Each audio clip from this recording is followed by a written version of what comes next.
سیرت طیبہ میں بے شمار صحابہ کرام رضوان اللہ تعالیٰ علیہم اجمعین کی زندگیوں میں دین کے خاطر رسول اللہ صلی اللہ علیہ وسلم سے محبت کی خاطر جو قربانیاں انہوں نے دی ہیں اس کا ذکر موجود ہے۔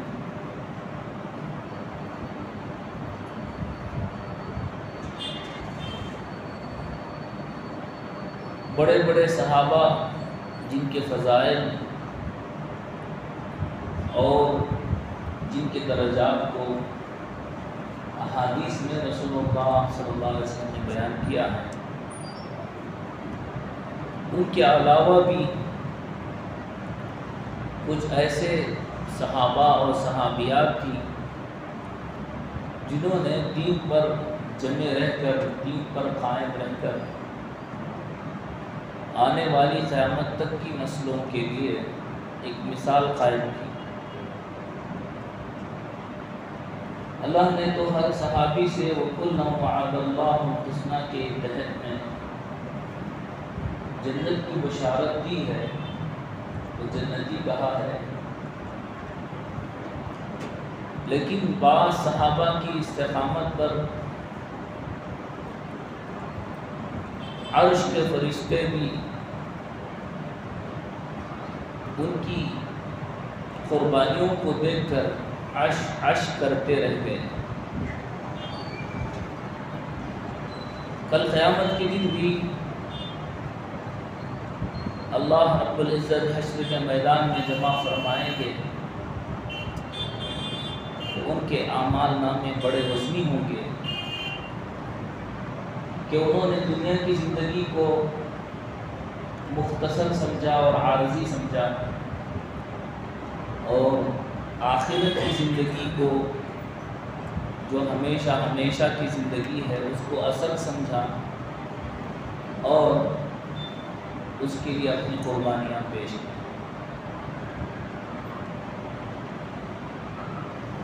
اللہ رب العزت نے فرمایا جو لوگ ایمان لائے اور اس پر جمے رہے، جن لوگوں نے کہا کہ ہمارا رب اللہ ہے اور اس بات پر وہ قائم رہے۔ قائم رہنے کا مطلب تکلیف و پریشانی، خوشی اور راحت و آرام، ہر حال میں اللہ کے حکم کو بجا لانا، اپنے خواہشات کے سامنے اللہ کے حکم کو مقدم رکھنا، یہ بڑے دل و جگر کی بات ہے۔ ایسا نہیں کہ تھوڑی سی راحت و آرام کے مل جانے کے بعد عبادت کر لی، تھوڑی پریشانی اور تنگی اور مصیبت لاحق ہو گئی تو اس کو چھوڑ دیا، یا اس کے برعکس کہ تھوڑی پریشانی اور مصیبت آئی تو اللہ کو خوب یاد کرنے لگے، اور جب راحت و آرام مل گیا تو اللہ کے احکام کو چھوڑ کر اترانے لگے، یا تھوڑے دن دین پر جمے رہے اور پھر اس کے بعد سے وہ اعمال زندگی سے نکل گئے، تو اس کو استقامت فی الدین نہیں کہا جاتا۔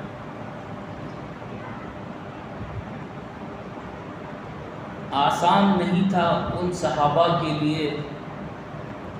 شروع میں جو ایمان لائے اور اس پر ڈٹ گئے، جم گئے کہ ہمارا رب اللہ ہے اور اللہ کے نبی کی بات سچی ہے، جن تکالیف اور مصیبتوں کا انہیں سامنا کرنا پڑا، جن پریشانیوں سے انہیں گزرنا پڑا، اللہ ہی بہتر جانتا،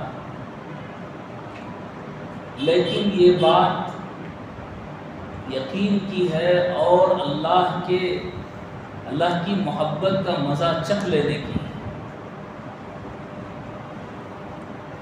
آدمی جس چیز کو جب پہچان لیتا ہے تو اس کے لیے بڑی سی بڑی قربانی پیش کرنے کے لیے کچھ بھی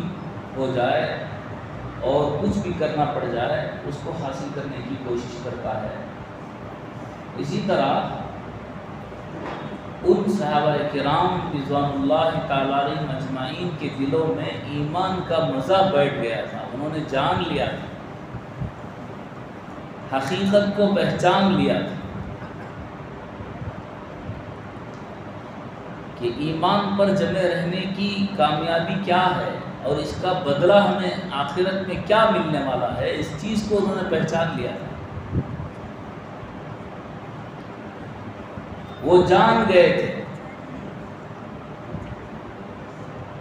باہر جا سب کو لے جو باہر جا کر بات کر کرا دو۔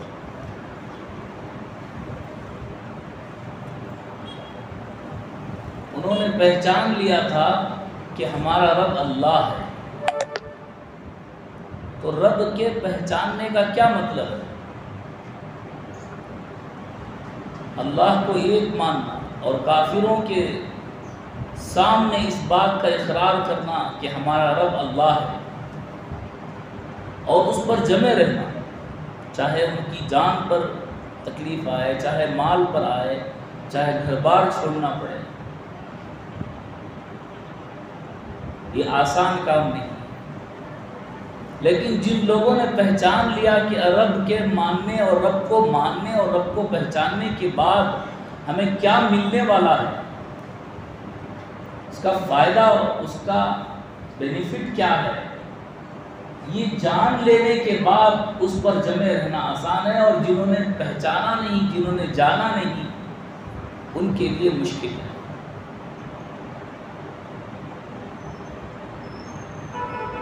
حضرات صحابہ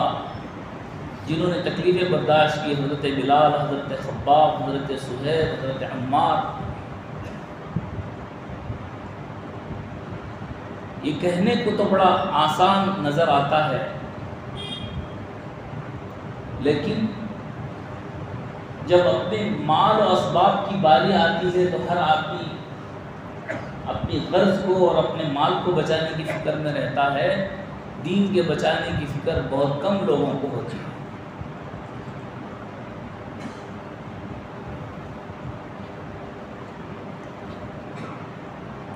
ورنہ کوئی مال کی محبت میں دین پر قائم نہ رہ سکا، کوئی جاہ و جلال، کوئی مرتبہ حاصل کرنے کے لیے اپنے دین پر قائم نہ رہ سکا، بڑے بڑے مرتبے پر فائز لوگ دین سے اس طرح ہٹ گئے کہ اللہ نے ان کو توفیق، ان سے جو اعمال کی دی تھی، ان کو جو توفیق اللہ نے دی تھی وہ چھین لی، جمے نہیں رہ سکے۔ ورنہ ہمارا ایمان پر جمے رہنا ہمارا کوئی کمال نہیں ہے، بس یہ اللہ کا فضل ہوتا ہے، لیکن محنت کو، کوشش کو اللہ نے انسان کے ہاتھ میں دیا۔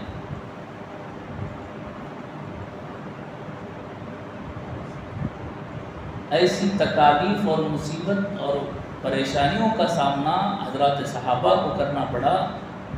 وَبَلَغَتِ الْقُلُوبُ الْحَنَاجِرَ وَتَظُنُّونَ بِاللَّهِ الظُّنُونَ۔ اللہ کے نبی صلی اللہ علیہ وسلم کے پاس آ کر کہنے لگے، اللہ کے حبیب کب اللہ کی مدد آئے گی؟ متی نصر اللہ، اللہ کی مدد کب آئے گی؟ اسی لیے ان کا ثواب و درجہ بھی اتنا بڑا رہ گیا اتنی قربانی کے بعد کہ جس وقت ضرورت ایمان والوں کی قربانیوں کی تھی اس وقت انہوں نے دی اور وہ کامیاب ہو گئے اور آگے بڑھ گئے۔ حدیث میں اسی لیے فرمایا گیا کہ اگر کوئی آدمی تم میں سے احد کے پہاڑ کے برابر بھی سونا خرچ کر دے تو صحابی کے ایک مد یا ایک سا، ایک پیمانہ ہوتا ہے، سیر، سا، مد، جس میں اناج کو ناپ تول کر دیا جاتا ہے، سمجھیے 500 گرام، 600 گرام، 700 گرام، اتنا سونا اللہ کی راہ میں خرچ کرنا، اور صحابہ کا مثل احد ذہبا، احد کے پہاڑ جس کی لمبائی چوڑائی 7 کلومیٹر 14 کلومیٹر تک بتائی جاتی ہے، اتنا سونا بھی اگر خرچ کر دے تو ان کے ایک مد 500-700 گرام کا سونا خرچ کرنے تک کے برابر نہیں پہنچے گا، بلکہ اللہ کے حبیب صلی اللہ علیہ وسلم نے یہ بھی فرمایا کہ بلکہ ان کے آدھے تک بھی نہیں پہنچ پائے گا۔ احد کے پہاڑ کا مقابلہ ایک شیر سے کیا ہو سکتا، لیکن اس وقت انہوں نے اپنی جان اور مال کی قربانی دی اور اپنے آپ کو پیش کیا، اللہ کے حبیب کا ساتھ دیا جس وقت سخت ضرورت تھی۔ تو ساری دنیا کے لیے اور ایمان والوں کے لیے یہی بات ہے کہ ایمان پر جمے رہنا۔ شادی بیاہ کا موقع ہے، نماز کا وقت نکلا جا رہا ہے، نماز کا وقت نکلا جا رہا ہے۔ ایک آدمی فرصت میں ہے، ایک آدمی کو نیند نہیں آ رہی تھی رات بھر، فجر کی نماز آ کر اس نے پڑھ لی، تو اس نے کیا کمال کیا، اس نے کیا کمال کیا۔ ویسے بھی 40-50 کے بعد دین کا آنا بہت کم ہو جاتا ہے۔ ایک آدمی ریٹائرمنٹ میں زندگی گزار رہا ہے، اپنے کام سے فارغ ہو چکا ہے، اسے کوئی کام نہیں ہے، وہ مسجد میں وقت گزار رہا ہے، تو اس نے کیا کمال کر دیا۔ اسی لیے جوانی کا ایک سجدہ بڑھاپے کے 70 سجدوں کے برابر کہا گیا۔ کیوں کہا گیا؟ جوانی میں آدمی مصروف ہے، اس کے سامنے خواہشات ہیں، ضروریات ہیں، اب ان ضروریات میں سے اللہ کے حکم کے لیے وقت نکال رہا ہے، اس لیے اس کا ایک سجدہ 70 سجدوں کے برابر ہے، اس کی ایک نیکی 70 نیکیوں کے برابر ہے۔ عین گراہک کے آنے کے وقت، عین کاروبار کے فروغ کے وقت نماز کے لیے نکالتے ہیں، فارغ کر کے اپنے آپ کو جماعت کے ساتھ پڑھ لے، بہتر ہے۔ جماعت نہ مل سکی، کم از کم نماز کو قضا نہ ہونے دے۔ تو یہ ان اعمال میں سے ہے کہ آدمی اپنے دین پر جمے رہے۔ دوستوں کی محفل سجی ہوئی ہے، ایسے وقت میں سارا بے دینی کا ماحول ہے، لیکن یہ اٹھ کر اپنے اللہ کے لیے وقت نکال کر نماز پڑھ لیتا ہے، ذکر نہ کرنے والی مجلس میں اللہ کا ذکر بلند کرتا ہے، اس کی اہمیت زیادہ ہے اور اس کو یاد کیا ہے۔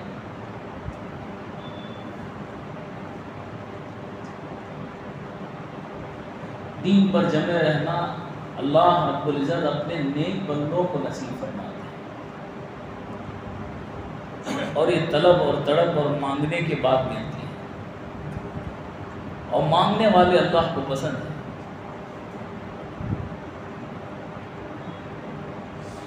حضرت موسیٰ علیہ السلام تسلیم کا زمانہ ہے،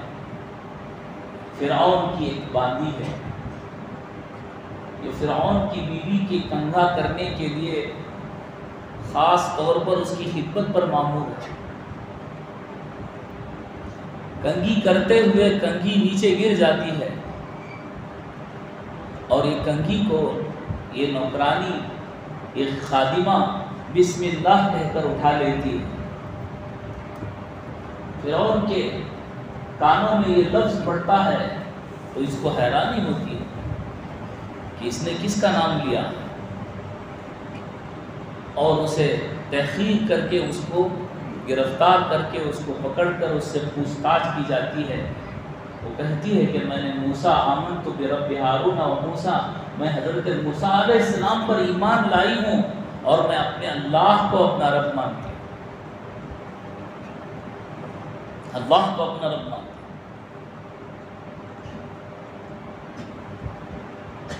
فرعون نے کہا اگر تو اللہ کو اپنا رب مانتی ہے، مجھے اپنا رب اور خدا نہیں تسلیم کرتی۔ یہ پہلا شخص تھا جو دنیا میں سب سے پہلے اپنے آپ کو خدا بنا کر پیش کیا۔ فقال انا ربکم الاعلی، میں تم سب کا رب ہوں نہیں کہا، بلکہ کہا میں تم سب کے رب میں سے بڑا رب ہوں، بڑا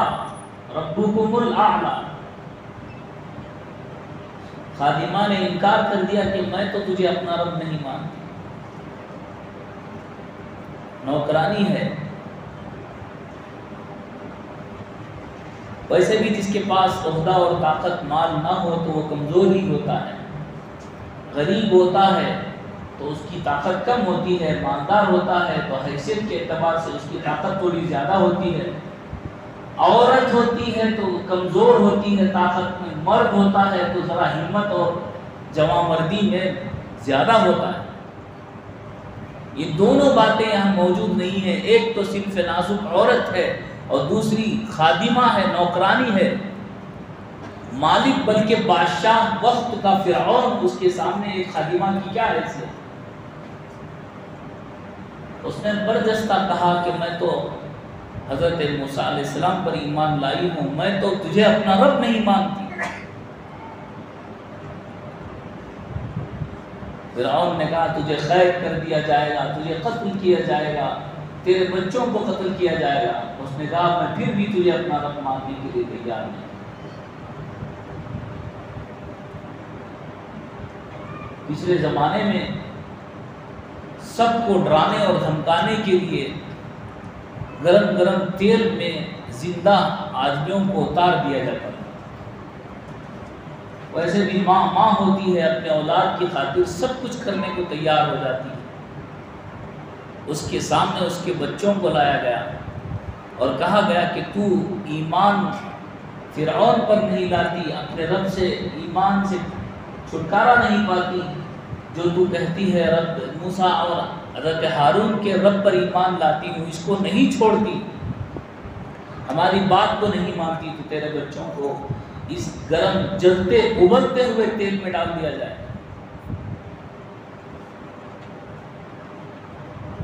وہ اپنے اللہ کو اپنا رب مانتے ہوئے جمی رہی۔ اس نے کہا میں ہرگز اس بات پر تیار نہیں ہوں کہ میں اپنا ایمان چھوڑ دوں۔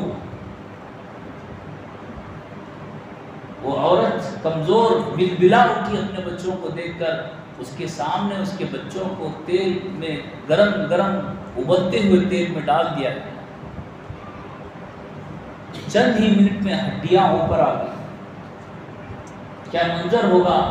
کہ ایک ماں کے سامنے اس کے بچوں پر یہ حالت گزر رہی ہو۔ اب اللہ رب العزت نے اس استقامت پر، اس جمع رہنے کی وجہ سے اللہ نے غیب کے پردوں کو ہٹا دیا اس عورت کے سامنے سے۔ یہ جو غیب عالم برزخ اور عالم آخرت کے سامنے، ہماری آنکھوں کے سامنے پردہ ہے، فرشتے ہمیں نظر نہیں آتے،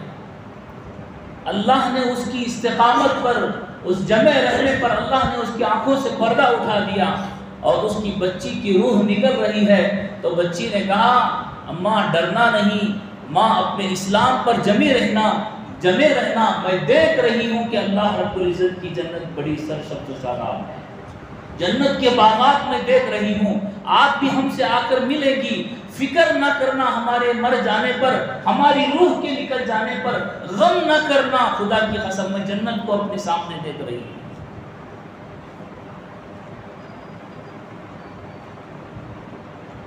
چنانچہ اس کو بھی، اس کے بچوں کو بھی اسی جلتے اور ابلتے ہوئے تیل میں ڈال دیا گیا اور روح قبض ہو گئی۔ یہ دنیا کی چند دن کی زندگی تھی، کسی ظالم کے ہاتھوں ختم ہو گئی، لیکن ہمیشہ ہمیشہ کے اپنے رب پر ایمان لانے کی وجہ سے اس کو یاد کیا جانے لگا، اس کو یاد کیا جانے لگا، اس کے واقعات کو ذکر کیا جانے لگا اور اس کی مثالیں دی جانے لگی۔ آج بھی اس واقعے کو دیکھ کر ایمان والوں کا ایمان تازہ ہو جاتا ہے کہ ایک عورت نے اپنے رب کو ماننے کی بنا پر، اپنے اللہ کو اپنا رب مان کر اپنے بچوں کی، اپنی جان کی قربانی دے دی، لیکن اللہ کو رب ماننے سے ہٹ جانے پر اس نے انکار کر دیا۔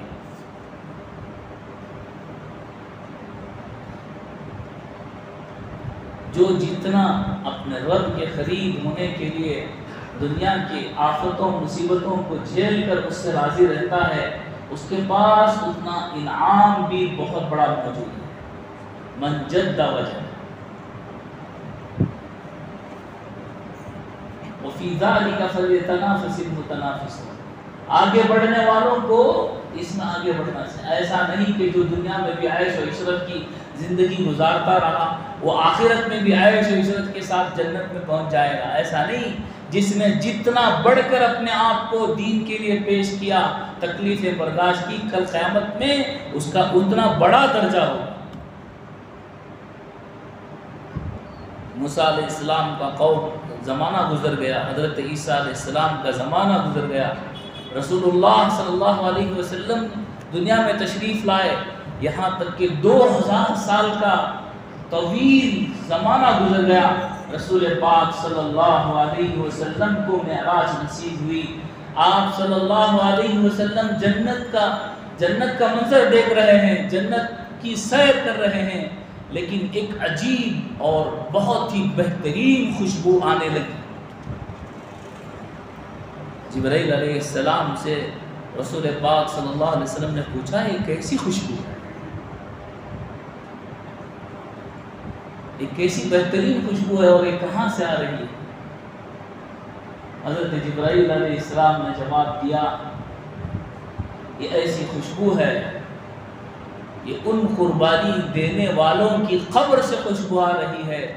وہ اس عورت کی قبر سے آ رہی ہے جس نے فرعون کے سامنے اپنے بچوں کو قربان ہوتے ہوئے دیکھ لیا، لیکن اپنے ایمان سے ایک ذرہ برابر بھی نہیں ہٹی، چنانچہ اس کی قبر سے جنت تک ایسی خوشبو آ رہی ہے جو کہ کہیں خوشبو کسی اور جگہ محسوس نہیں ہوتی، اور اتنے برسوں سے آ رہی ہے۔ اور پھر اس واقعے کو حضرت جبرائیل علیہ السلام نے رسول اللہ صلی اللہ علیہ وسلم سے ذکر کیا کہ اس ماں اور بچوں کی قبر سے یہ خوشبو آ رہی ہے اور اب تک اور قیامت تک آتی رہے گی۔ کیا قربانی دینے والوں کا کیا اعزاز اللہ تعالیٰ کا ہے۔ ان اللہ رب العزت قدر کرنے والے ہیں، اللہ رب العزت شکور ہیں، شکر کرنے والے ہیں۔ جو آدمی نیکیوں کے اپنے اعمال کو نیکیوں کو پیش کرتا اللہ اس کی قدر کرتے ہیں۔ واللہ یضاعف لمن یشاء، اللہ اس کو آگے بڑھاتے ہیں۔ نعمتوں کی قدر ہے اللہ کے یہاں، نیکیوں کی قدر ہے اللہ کے یہاں۔ جو آدمی نیکی کرتا ہے اور اللہ کی نعمتوں کو پہچان لیتا ہے، اللہ رب العزت اس کو لے لیتے ہیں، یہاں تک کہ اس کو بڑھاتے ہیں، بڑھاتے جاتے ہیں۔ اس کی برکت اور نیکی کی وجہ سے اس کی ایک نیکی کل قیامت کے دن پہاڑ کے برابر اس کو ثواب ملے گا۔ فَيُضَاعِفُهُ لَهُ أَضْعَافًا كَثِيرًا، اللہ دگنا بناتے ہیں، تگنا یہاں تک 4 گنا، یہاں تک کہ 5 گنا۔ اسی طرح وقت کے لحاظ سے اور جگہ کے لحاظ سے، زمان اور مکان کے لحاظ سے نیکیوں کی قیمت بڑھ جاتی ہے، نیکیوں کی قیمت بڑھ جاتی ہے۔ ایک نیکی، ایک نماز کا ثواب محلے کی مسجد میں 25 گنا ہے، اور شہر کی جامعہ مسجد میں 500 گنا ہے، 500 نمازوں کا ثواب ہے۔ اور مسجد اقصیٰ میں بیت المقدس میں اس نماز کا ثواب 25,000 ہے، اور مسجد نبوی میں اسی ایک نماز کا ثواب 50,000 ہے، اور مسجد بیت الحرام میں، مکہ المکرمہ میں، کعبۃ اللہ میں اسی ایک نماز کا ثواب 1,00,000 نمازوں کا ثواب۔ وقت کے لحاظ سے بھی ایک نیکی باقی دنوں میں ایک نیکی ہے، جمعہ کے دن اس کا نیکیوں کا بھاؤ اور قیمت بڑھ جاتی ہے، رمضان میں اور بڑھ جاتی ہے، شب برات میں اس کا اضافہ اور ہو جاتا ہے، شب قدر میں اور ہو جاتا ہے، اور عیدین کی راتوں میں اور ہو جاتا ہے۔ وقت کے اور جگہ کے لحاظ سے نیکیوں میں اضافہ ہو جاتا ہے۔ اسی طرح اس وقت جب ہم کو اپنے ایمان کے بچانے کی ضرورت ہوگی، بازار میں ہیں، نگاہ اٹھانے پر گناہ ہو سکتا ہے، کہیں دیکھ سکتے ہیں ہماری نگاہوں سے ہم گناہ کر سکتے ہیں، لیکن ایسے ماحول میں جہاں پر فحاشی ہو اور یاریت ہو، ہم نے اپنے آنکھوں کو بچا لیا، اپنے آنکھوں کو نیچے کر لیا، یہ عمل اللہ کے نزدیک تولا جائے گا قیمت کے اعتبار سے، سونے کے بھاؤ بکے گا کہا جاتا ہے مثال کے طور پر۔ اسی طرح اس نیکی کو، اس برداشت کرنے کو، جس وقت گناہ کا موقع تھا، تنہائی میں تھے، موبائل میں، انٹرنیٹ پر ہم گناہ کر سکتے تھے، ایسی چیز دیکھ سکتے تھے جو ہمیں روکنے والا نہیں تھا، نہ ماں باپ تھے نہ کوئی اور تھا۔ اس وقت ہم نے جو ہے اپنے آپ کو یہ کہہ کر روک لیا کہ کوئی دیکھے یا نہ دیکھے میرا اللہ مجھے دیکھ رہا ہے، کل قیامت کے دن اس کا مجھے ثواب اور عذاب چکنا ہوگا، اس کا حساب مجھے دینا ہوگا۔ اب اگر وہ جو ہے طاقت کے ہوتے ہوئے گناہ سے رک جائے، موقع کا جانتے ہوئے، موقع محل ہوتے ہوئے گناہ سے رک جائے، اب اس اجر کا ثواب زیادہ ہے۔ مسجد میں کوئی گناہ کرتا نہیں، مسجد میں عام مجلس میں کوئی گناہ کرتا نہیں کہ لوگ دیکھیں گے، تنہائی میں موقع ہے، مسجد میں بچنا آسان ہے، یہ نیکی کا ماحول ہے، باہر بچنا آسان ہے، لیکن جب تنہائی میں ہو اور بچ جائے، اللہ رب العزت کو نیکی پسند آئے گی اور اس کا اضافہ، اس کی قیمت بڑھ جائے، اور اللہ رب العزت قدردان ہیں۔ چھوٹی سی چھوٹی نیکی، اس کا اللہ رب العزت، اللہ کے ہاں اجر اور قیمت میں اضافہ ملے گا، اللہ رب العزت اس کو بڑھائیں گے۔ فَيُضَاعِفَهُ لَهُ أَضْعَافًا كَثِيرًا، بلکہ دگنا 10 گنا بھی اللہ رب العزت عطا فرمائے، بلکہ اللہ رب العزت چاہیں جتنا چاہیں عطا کرے، اللہ کو کون پوچھ سکتا ہے؟ تو یہ ایمان پر جمے رہنا ہے، مشکل کے وقت میں اپنے ایمان کی حفاظت کرنا ہے، اور ایسے زمانے میں جب فتنوں کا دور ہو اور ریانیت ہو، فحاشی ہو، ایمان پر ڈاکے پڑ رہے ہوں، ایسی حالت میں اور ایسے وقت میں اپنے ایمان کو بچا لینا ثواب میں اضافہ ہے، ثواب میں اضافہ ہے، بہت اضافہ ہے، یہاں تک کہ اللہ رب العزت اس کو بڑھا کر 10 گنا بڑھا کر دیں گے، اور اللہ اپنی طرف سے چاہے جتنا چاہے دے سکتے ہیں۔ اللہ تعالی ہم سب کو عمل کی توفیق عطا فرمائے، اپنے ایمان پر مضبوطی سے جمے رہنے کے اللہ ہم سب کو توفیق عطا فرمائے،